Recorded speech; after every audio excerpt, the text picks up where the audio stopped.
let's dive into one of Sherlock Holmes's most chilling and, honestly, most famous cases. We're talking about an ancient family curse, a demonic beast that's said to roam the moors, and a family just haunted by this dark, violent past. This is the world of the Baskervilles, and it's all set on the bleak, fog-shrouded landscape of Devonshire. You know, the whole mystery really kicks off with this, a manuscript from centuries ago.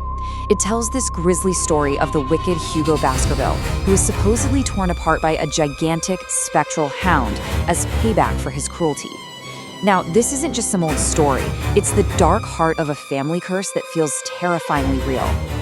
So, this case literally lands on Sherlock Holmes' doorstep at 221B Baker Street.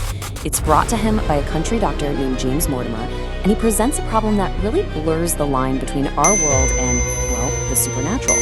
Is a genuine hellhound actually hunting the Baskervilles? Or is there a much more human and much more sinister explanation at work? Before the case even gets going, we get this absolute masterclass in Holmes's methods. From a simple walking stick, Watson sees, an elderly country doctor. But Holmes? Oh no. He sees a young, absent-minded man, a recent patient at a London hospital, who even owns a specific kind of dog. It's just this brilliant example of the difference between merely seeing something and truly observing. And then, Dr. Mortimer reveals the real reason he's there, the incredibly mysterious death of Sir Charles Baskerville. He was found at the edge of the moor, his face just contorted in sheer terror. And near the body, yep, the paw prints of a gigantic hound. It really looks like an ancient curse has claimed another victim. With Sir Charles gone, the very last of the Baskerville line, Sir Henry, arrives from America to claim this huge inheritance.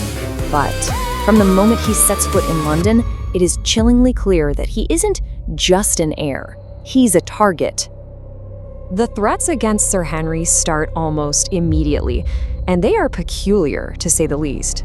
First, there's this anonymous warning pieced together from a newspaper. Then, a mysterious spy in a cab starts following him. And the strangest part of all, 2 of his boots get stolen from his hotel. One new, one old. See, this isn't the work of a ghost. A very cunning human enemy is on the move. Holmes immediately gets how serious this is. The enemy's identity is a total mystery, so he makes a critical decision. He sends his trusted friend, Dr. Watson, to the desolate landscape of Dartmoor. His job? Protect Sir Henry and be Holmes's eyes and ears on the ground, reminding him of that ancient warning to stay away from the moor in the dark. So Watson arrives with Sir Henry at Baskerville Hall, and it's this grim, imposing place surrounded by this vast, treacherous moor. The house itself is just full of shadows and secrets, and the danger, which felt kind of distant in London, now feels immediate and honestly suffocating. And the moor, well, it proves to be a pretty unwelcoming place. Watson meets a whole cast of suspicious characters, from the peculiar naturalist Stapleton and his sister to the brooding butler Barrymore. At night, he sees these mysterious lights flickering across the dark moor, and then he hears it, a terrifying howl. It's a sound the locals believe is the spectral hound calling for its next victim. While he's investigating, Watson makes this really chilling discovery. He and Sir Henry, they're being watched. He keeps catching glimpses of this tall, thin man, standing silhouetted against the sky on the rocky outcrops, just observing their every move. The big question is this the enemy? Or is it someone else entirely? Watson is determined to unmask this shadowy figure. He starts pursuing him across the moor, and his search leads him to this small, prehistoric stone hut. And it's in there that he is about to make the most stunning discovery of the entire case. The man on the tour, it's Sherlock Holmes himself. He was never in London. The whole time he was here on Dartmoor, living in secret on the moor to conduct his own covert investigation. He had to make sure the real culprit had no idea he was even there. And here's the kicker. Holmes has already solved the central puzzle. He's connected all the dots and identified the mastermind. And it's their seemingly friendly neighbor, the naturalist, Stapleton. And that woman he claims is his sister? She's actually his terrified and abused wife. But here's the problem. Holmes has no actual proof, just a theory. So to catch the killer, he needs to expose the hound itself. He comes up with this incredibly dangerous plan. He's going to use Sir Henry as bait, sending him alone across the moor at night to draw out both Stapleton and his monstrous accomplice. And the trap works. As Sir Henry walks home, the legendary beast appears right out of the fog. It's a terrifying, demonic-looking thing, its eyes and mouth glowing with its unholy fire. It is a vision straight out of a nightmare, and it's charging right for Sir Henry. For a split second, even Holmes and Watson are just frozen in terror. But they shake it off and fire their revolvers. And the creature lets out this hideous howl of pain. And in that sound, that's the answer to the entire mystery.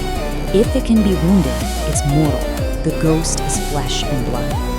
So, the truth behind this so-called hellhound? It was all just a clever deception. It was a massive, starved dog, a mix between a mastiff and a bloodhound, with its jaws and eyes coated in a phosphorus mixture to create that terrifying glow. It was never a ghost, just a coolly and, you have to admit, ingeniously disguised animal. So, with the Hound dead and Sir Henry safe, Holmes can finally lay out the entire diabolical scheme for Watson and the police, revealing the real truth behind the curse of the Baskervilles. So the man they all knew as Stapleton was, in reality, Roger Baskerville, a long-lost relative and the next heir to the fortune after Sir Henry. His motive? It was as old as time itself, pure greed. He meticulously planned to eliminate his relatives one by one to get his hands on the massive family fortune. And his plan was so meticulous, he literally used the family legend as a weapon against Sir Charles, knowing his weak heart would give out from the shock. He had his wife send a warning to Sir Henry, just to make himself look innocent. He even stole that old boot specifically to give the Hound Sir Henry's scent. Every single detail was calculated. And when his scheme finally unraveled, he fled into the deadly Grimpen mire and was swallowed by the very bog he used as his weapon. A pretty fitting end, if you ask me. In the end, Sherlock Holmes proved that the greatest weapon in this case wasn't some supernatural beast. It was the legend itself. Stapleton's true genius was an understanding that fear, that deep, primal fear inspired by a ghost story, could be a more effective murder weapon than any knife or gun. It was powerful enough to literally stop a man's heart.